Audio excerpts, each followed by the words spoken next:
Պարոն Սարգսյան, դուք ասում եք ուրեմն այս անգամ եթե պայմանագիրը ստորագրվի, մենք խոսում էինք այդ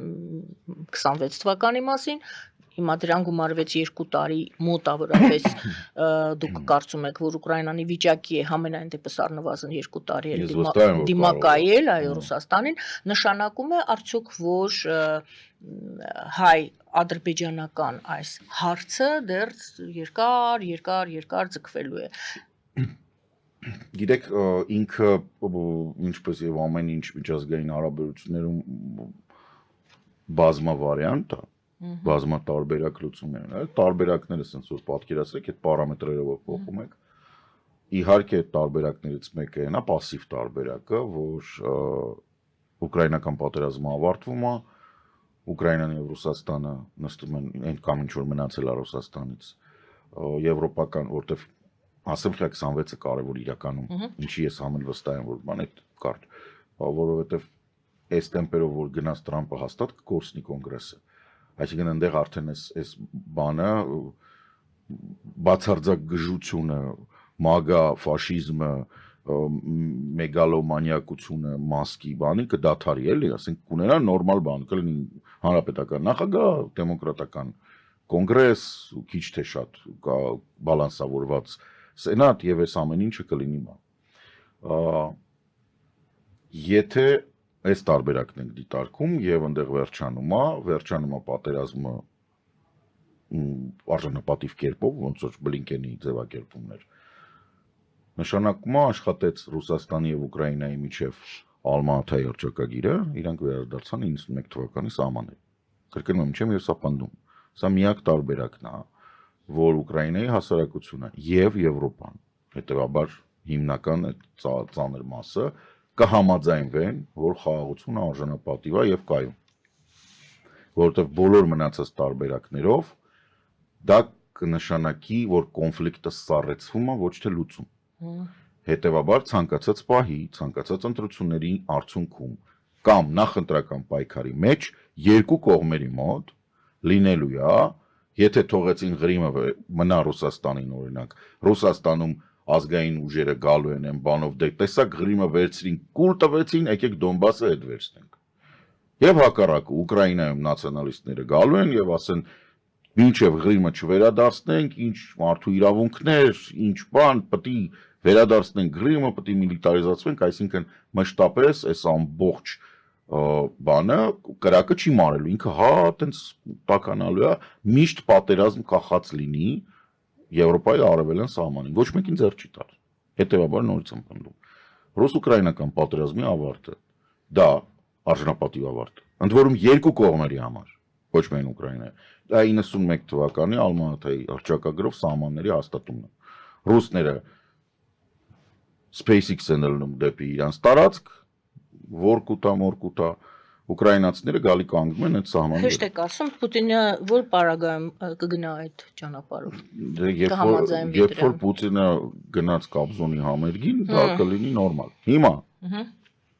սա մեկ տարբերակ։ Հենց որ այդտեղ եղավ, ստեղ արդեն փաստաթուղթը պատրաստ է,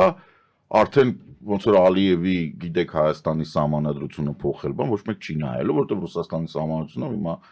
բանը Խերսոնը, Զապորոժյան, Դոնեցկը ու Լուգանսկը իրանց տարածքն են, էլ չասած Ղրիմի մասին, հա, ասենք սահմանադրությունների այդ հղումները դեպի հակառակ կողմի սահմանադրություն աբսուրդ է։ Ուղղակի սենց քթից կվերցնենք, ասեն ստորագրի կամ հին Դոն Կառլեոնեի պես կդնեն թուղթը,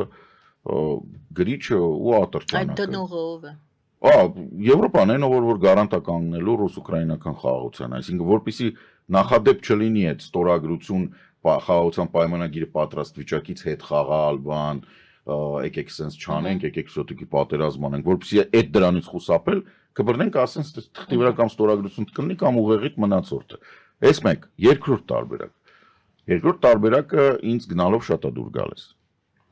Ասում անցան տարիներ։ Հայաստանի Հանրապետությունը յուր դաշնակիցներով, բարեկամներով եւ մեծ հաշվով բոլոր նրանցով, ովքեր չեն ուզում, որ Մորդորը, Գունդաբադը եւ բանը Սարումանը մեծամասնություն կազմեն այս աշխարհում,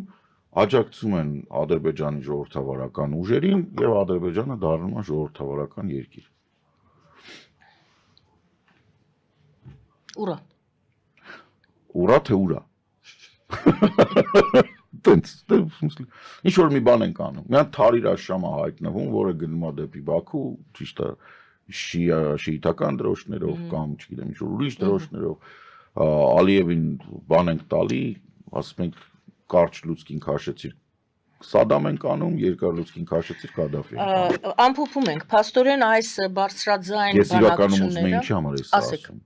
Ես համարում եմ, որ սա ամենահավանական տարբերակն է։ Ամենահեշտ, ցանկալի, անաչու Չէ, ամենահավանական, որտեղ ինչպես ասում են, այսինքն Ադրբեջանի դեմոկրատացումն է ամենահավանականը համար։ Ինչ որ ես կոչում եմ դեմոկրատացում, հա։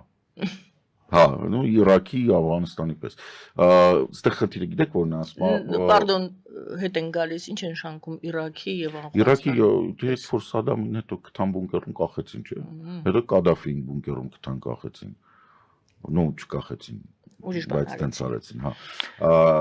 Որտեվ Ռուսաստանի հետ կապված բոլոր իրավիճակներում կա երկու լուծում։ Ասում են իրատեսական եւ գիտաֆանտաստիկ։ Ուրեմն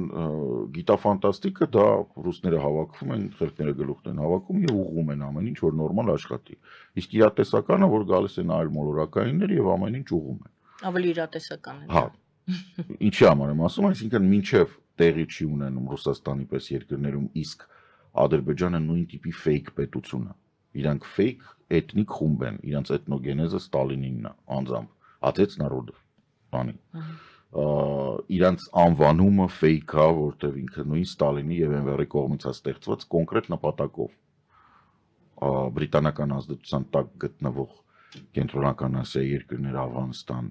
Պարսկաստան եւ Հնդկաստան դրանց դեմ աշխատելու, հա։ Եթե հիշում եք, այնտեղ առաջի բանը որ տեղեր ունեց այդ բանում Ադրբեջանում, բաներ, այդ ռուսերեն կոչվում էր Союз, Съезд народов Востока, այսինքն արևելքի ազգերի կամ ցեղերի համաժողով, որտեղ իրանց համագումար, իրանց նպատակը այդ էր։ Այսինքն ինքը ֆեյք է, Ռուսաստանի պես, Ռուսաստանն էլ է տենց ֆեյք։ Այս ֆեյք կառույցի հետ դու չես կարող ռեալ աշխատել։ Դու չես կարող իրականության, ինչ են իրանք տենց լեզու գտել իրար հետ։ Ինչ են իրար բերան թքած ման գալի Պուտինն ու Ալիևը, որտեղ երկուսն է գիտեն, որ իրանք ֆեյք երկրի ղեկավար են։ Որտեղ այդ ֆեյք երկիրը ամբողջությամբ բռնված է տոտալիտար ճնշման եւ արտաքին աշխարհի հետ պատերազմների վրա։ Հենց որ դա չի լինում, սա քանդվում է, որտեղ ֆեյք է։ Բայց բոլոր դեպքերում Հայաստանն է ամենաշատը իր վրա զգում այդ պետության, որովհետև եթե թույլ տակ կներեք, որպեսզի դա այդպես չլինի, երկրի վարչապետը ոչ թե պետք է զբաղվի էթնոգենեզով, իրական Հայաստանով, ինձ ասելով ես պիտի Մասիսը շատ սիրեմ, թե Արագածը, Յայլեն պիտի շատ սիրեմ իր գյուղը, թե իմ քաղաքը, ինքը պիտի զբաղվի տնտեսությամբ, ինքը ոչ թե պիտի հեծանի քշի վատ կեպքով։ Այլ ինքը պետք է զբաղվի, ասենք, բուխուչոտով, այսինքն հաշվապահությունով։ Մինչ ամփոփել Հենց որ այդպես եղավ, մեզ չի լինելու, էլ այդ վտանգը մեզ չի լինելու։